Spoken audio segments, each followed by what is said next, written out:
Após Hanayama curar a gota de Tokura, o gigante tentava se inserir na sociedade. Ele via um garotinho brincando com brinquedos no mercado e trazia uma armadura do herói no tamanho real.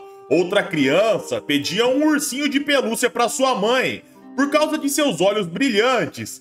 Tokura pegava, ia até a criança e dava os olhos do urso. Mas para os civis, ver um cara cheio de cicatrizes, forte, com mais de 2,5 metros de altura, era algo extremamente assustador. As pessoas não sabiam que era só tamanho, sua personalidade era gentil. Porém, fazer o quê? Tokura apenas aceitava. A cena cortava para um bar. E lá fora, aqueles homens que balearam Hanayama naquele dia aguardavam armados. Eles estavam preocupados, eles tentaram matar o Yakuza mais forte.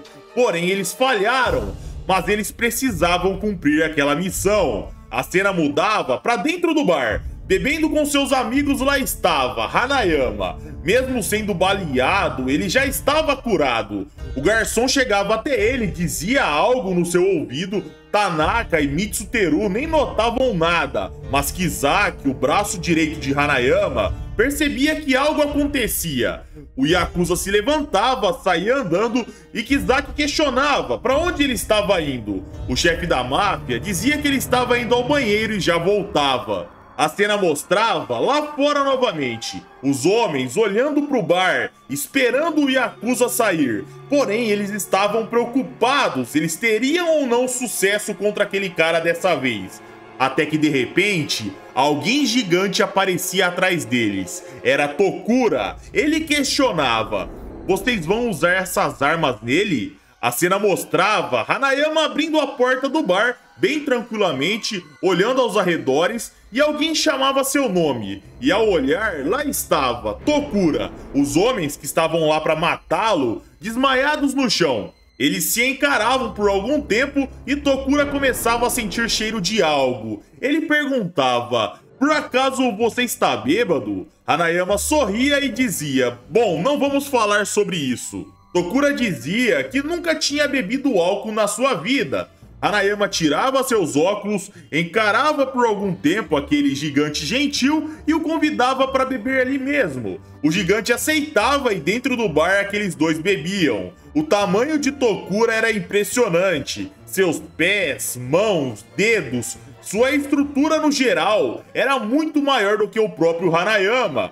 O Yakuza servia o seu novo amigo e virava seu copo. Tokura pegava aquele copinho e achava lindo. Ele virava, porém o álcool não agradava seu paladar. Rapidamente, ele ficava bêbado. Ele via Hanayama distorcido e caía no chão gargalhando. Hanayama sorria, ele adorava aquela simplicidade. E assim a noite passou. A cena mudava para o dia seguinte, onde Hanayama queria ficar livre de suas obrigações como um Yakuza. Ele caminhava sozinho. Seu objetivo era ir até uma cafeteria. Para isso, ele andou por 3 estações apenas para se alimentar naquele lugar.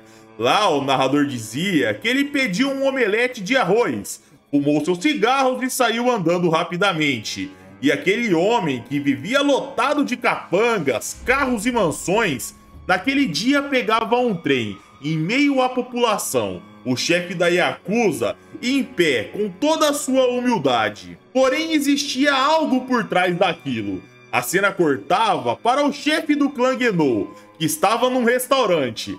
Lá ele era servido. Ele falava consigo próprio. Interessante. Kaoru Hanayama, ele sabe que está sendo seguido. Será que ele tem esse comportamento para me provocar? Não, não é isso. E à frente dele, um telão, onde alguém filmava Kaoru Hanayama, e o chefe do clã Genou continuava. Ele sabe que está sendo seguido, e faz questão de mostrar isso pra mim. Ele percebia algo, sorria e continuava. Então isso provavelmente é uma tática do grupo Fujiki.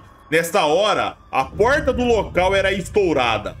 Vários homens com armamento de alto calibre entravam no local, cercavam o chefe que se mantinha bem calmo. Ele observava sua sopa e dizia: "Interessante, isso aqui no meu prato é tetrodotoxina, o veneno do peixe baiacu. Um mero trago disso vai me matar.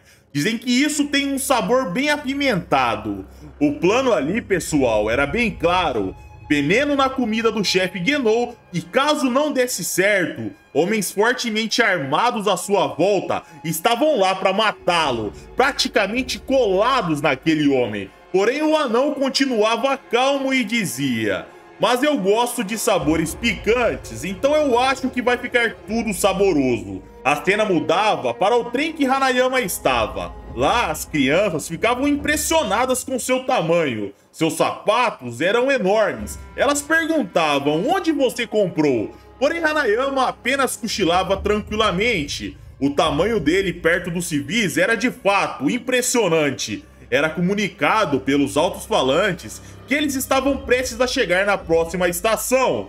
E um homem que lia um jornal, de repente colocava sua mão no bolso do seu terno, se levantava e parava na frente de Hanayama, apontando um revólver para sua cabeça. Mas no instante, a arma e a mão do homem estavam sendo seguradas. Aquele que tentou assassiná-lo se chocava e Hanayama o encarava, enquanto ele era chutado desesperadamente para ser solto, mas era inútil. Uma vez no aperto de Hanayama, poucos homens no mundo poderiam sair, e infelizmente, aquele assassino não era um deles. Hanayama se levantava, erguia o homem com uma única mão, olhava para o lado, abria a porta do trem na base da força e em seguida o jogava para fora. Ele olhava e fechava as portas. Outro plano para matá-lo havia falhado.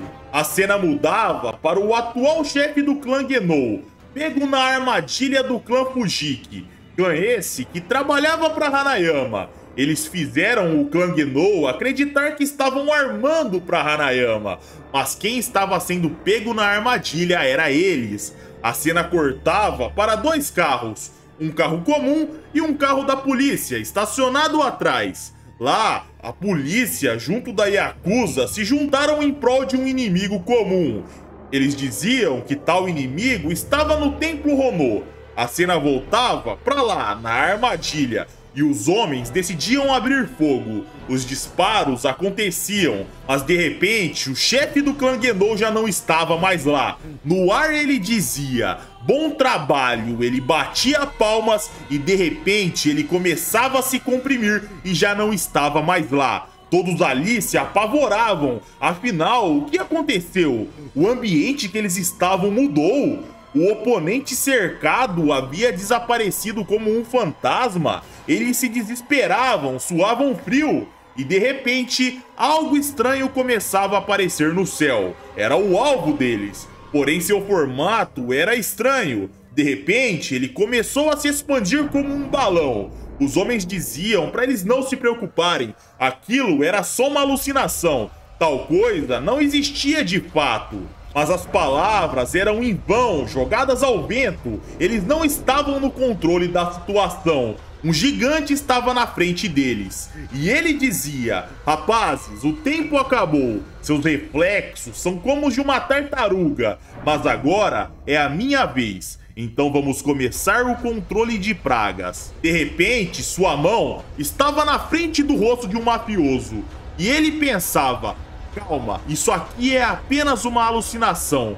Ou será que não? E com um peteleco, a cabeça daquele homem era aberta ao meio. Os outros se apavoravam e decidiam abrir fogo. Porém, era inútil. A chacina havia começado. Eles eram pisoteados como baratas. Como um dragão, aquele gigante começava a soprar fogo. Os homens queimavam. Aos poucos, todos foram trucidados. O chefe do restaurante observava aquilo sem reação.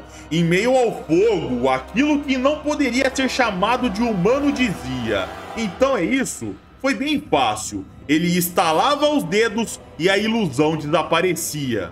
O tempo todo, galera, eles estavam dentro daquela sala. Não existia gigante nenhum. Apenas um que foi acertado teve sua cabeça destruída. Os esmagados estavam mortos no chão. os queimados, apenas agonizando com dor. Aquele era Grandmaster. Ele não era apenas poderoso, ele tinha a capacidade de controlar a mente das pessoas. Sua peruca caía pro lado. Rapidamente ele ajeitava e dizia pro chefe que estava faminto. Ele queria comer tudo que tinha direito, então ele deveria se apressar. Ele apontava o dedo pro seu pinguim, dando a entender que iria comê-lo, e o chefe pegava o animal e questionava: como o senhor quer ele? Frito? O chefe do clã Genou dizia que sim, pinguim frito. Afinal, ele é como uma galinha, possivelmente também teria gosto de frango. O cozinheiro dizia que tudo bem, então ele faria. Mas o chefe do clã Genou dizia: eu estou brincando, idiota, devolva meu amorzinho. A cena voltava para o chefe do grupo Shimizu. Lá ele concluía que aconteceria uma guerra entre clãs novamente. E esse foi o vídeo, galera. Se curtiram, deixem um like para ajudar o canal. Se não é inscrito, por favor, se inscreva e segue a gente lá no Instagram. Eu vou indo nessa. Um abraço, pessoal. Fiquem com Deus e tamo junto.